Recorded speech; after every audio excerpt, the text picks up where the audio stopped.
And Sean and I were just talking about how it's nice to know what that noise is. That's right, and also, yeah, when the windows rattle. Yeah. Not an earthquake. Yeah, exactly. So maybe tomorrow night we'll get some fun. Yeah, we can go see it. All right. Let's go ahead. And of course, clear weather is always important, and today was beautiful. We had a lot of areas going to the mid-60s, upper 60s, and even a couple of 70s popped up on the map in the warmest areas. Still a little cool around Pismo Beach because of a sea breeze that was rather persistent, and that just kept you around 61, but not that bad. And right now, a lot of 50s out there. A few 60s are holding on.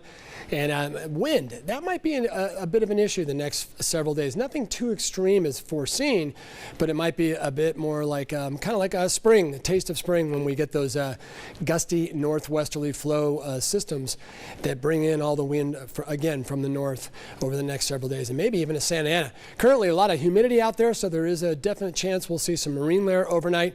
And there's the satellite on the wide shot. I want to show you we have two busy areas. The west coast, just to the north of us, and then as you head to the east coast, they are really getting slammed. And I like to show this only in that that is some very severe weather rolling through the eastern seaboard. Might disrupt travel, so if you are traveling tomorrow, you might want to take that into account. Now for us, a very busy storm track, but right now it's mainly out of our neighborhood. That means just up to the north. Northern California is more in the crosshairs. Next couple of days, we'll see a big system roll into Oregon and Washington, bringing a lot of rain and mountain snow to those folks. The tail end, though, you can see it right here, bringing some watches and advisory for winter weather to extreme Northern California as the low sort of drops down, and then to the east.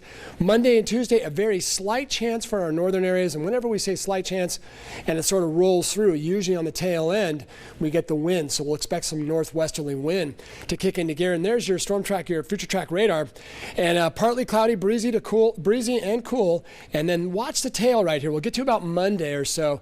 Really just partly cloudy skies the next couple of days, maybe at times more cloudy than partly.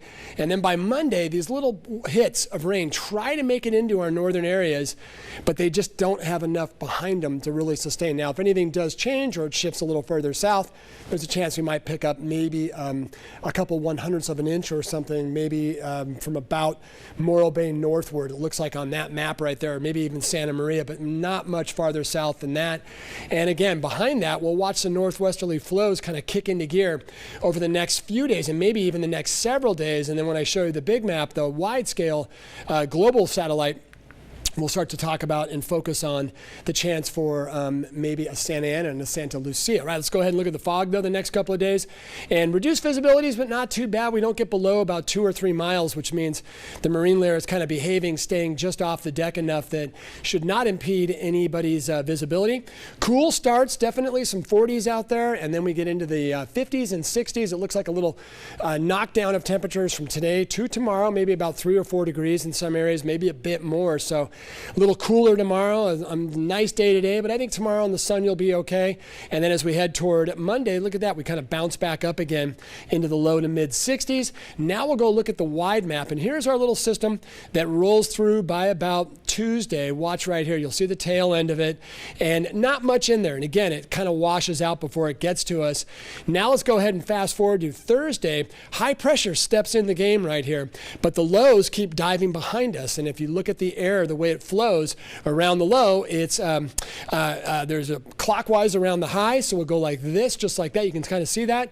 Counterclockwise around the low, and between that, they two sort of work together, almost like an old-fashioned sort of cogs and wheels, or like an old clock, if you ever look at the gears inside.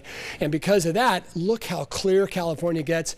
Classic offshore flow is expected as we head toward next weekend, and an accompanying warm-up, so maybe some 70s, maybe even getting close to an 80 or so, we'll see, by next weekend. All right, there's your temperatures for the south coast.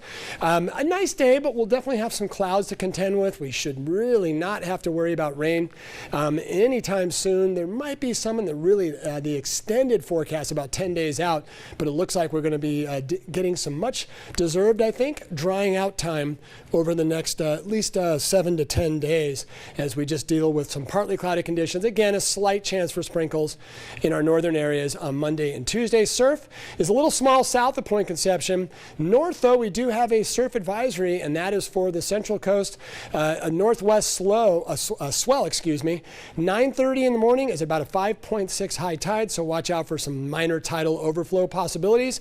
And there's the windy conditions, a little warmer, though, by Wednesday, Thursday, and again, for our northern areas, there is a slight chance of a sprinkle Monday and Tuesday. Beyond that, we see the high pressure developing off our coast and lows diving in just to our east. And that brings in the chances for some Santa Lucias, Santa Anas, and a warming trend as we go from Thursday toward the weekend. We'll be right back.